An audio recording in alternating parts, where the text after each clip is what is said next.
The first thing to say is they discuss that question.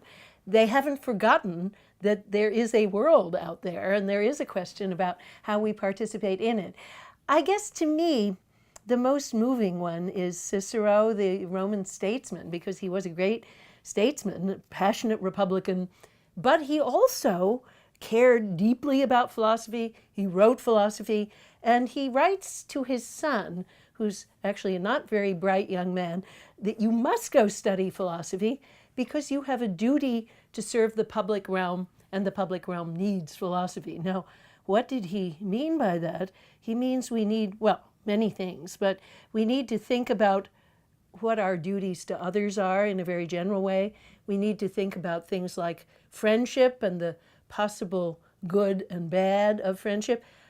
Especially, we need to think about political justice and things like, I mean, he was the first person we know who wrote about justice in wartime and justice to people outside our nation. So he wrote about a lot of different topics. But at the same time, he was denouncing Mark Antony and participating at a distance in the conspiracy that assassinated Julius Caesar.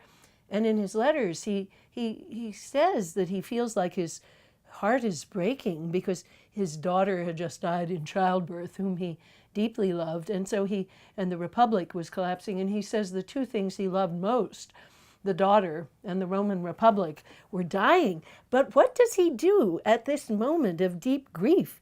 He writes some of the greatest works of philosophy in the Western tradition, the On Duties, so-called De Officiis, and another one called, that's in English, it's usually called On Moral Ends, the De Finibus. He spent the last days of his life, while he was running from people who were trying to assassinate him, running around in the country trying to escape the assassins, he is writing philosophy because he thought that only that kind of careful deliberation and rational argument about our ends, about what we ought to do, would rescue this horribly fraught and conflict-filled and violent moment in the Roman world. He actually died and didn't succeed in saving the Republic, but you know, the books are there.